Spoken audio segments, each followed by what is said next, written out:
సిరిసిల్ల పట్టణంలోని స్థానిక 3వ వార్డులో నిర్వహించిన ప్రజాపాలన వార్డు సభ కార్యక్రమంలో పురపాలక సంఘం అధ్యక్షురాలు జిందం కళాచక్రపాణి ముఖ్య అతిథిగా పాల్గొన్నారు. ఈ సందర్భంగా ఆమె మాట్లాడుతూ తెలంగాణ రాష్ట్ర ప్రభుత్వ మార్గదర్శకాల ప్రకారం పురపాలక సంఘం ఆధ్వర్యంలో ప్రభుత్వ పథకాల అమలుకై అన్ని వార్డులలో దశల వారీగా వార్డు సభలను నిర్వహించి ఇందిరమ్మ ఇండ్లు, రేషన్ కార్డులు, రైతు భరోసా, ఇందిరమ్మ ఆత్మీయ భరోసా మొదలగు ప్రభుత్వ పథకాల అమలుకై దరఖాస్తు చేసుకున్న దరఖాస్తుదారుల వివరాలను ఈ వార్డు సభల ద్వారా ప్రకటించి అర్హులకు ప్రభుత్వ పథకాలు అందించేలా ఈ వార్డు సభలు నిర్వహించడం జరుగుతుందని అన్నారు.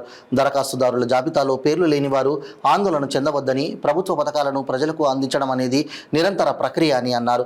ఈ కార్యక్రమంలో Sircilla MRO, AMC chairman Vemula Swarupa, MEPMA అధికారి మహాలక్ష్మి, వార్డ్ ఆఫీసర్ ప్రవీణ్ మొదలగు ప్రభుత్వ అధికారులు, సిబ్బంది మరియు ప్రజలు పాల్గొన్నారు.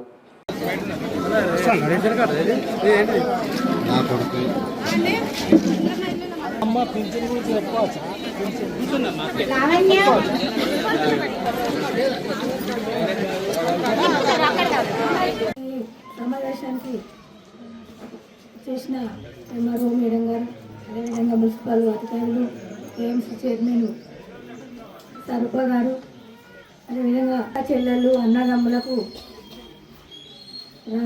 ప్రజాప్రతినిధులకు మరియు వార్డు పెద్దలకు అందరికీ పేరు పేరున హృదయపూర్వక నమస్కారాలు తెలుపుకుంటూ, ఎందుకంటే మనము గత సంవత్సరము ప్రజాపాలనలో పెట్టుకున్న దరఖాస్తులు చాలామంది పెట్టుకోవడం జరిగింది. మరి అందులో అప్లికేషన్ పెట్టుకోవాలి.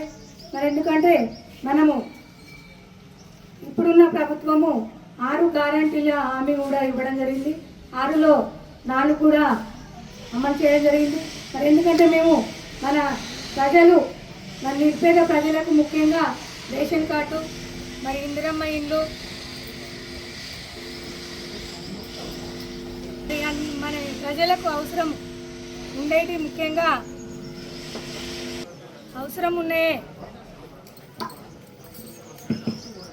ప్రజలకు అవసరం నిమిత్తం మాత్రమే మనము కోరుతున్నాము. ఎందుకంటే మరి ఏ ప్రభుత్వాలైనా కూడా మరి అర్హులైన ప్రజలకు అన్నీ అందిస్తేనే చాలా బాగుంటుందని మేము కోరుకుంటున్నాము.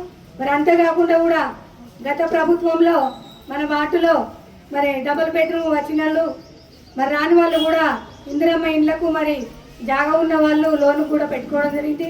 మరి వారిని కూడా పూర్తి స్థాయిలో గుర్తించి వారు కూడా ఇవ్వాలని మేము కోరుకుంటున్నాము. మరి మన మీ సేవల పేర్లు పెట్టుకున్న మన పిల్లలు రేషన్ కార్డు అయినాక పిల్లలు అయిన వాళ్ళకు కూడా అవి కూడా ఇంతకుముందు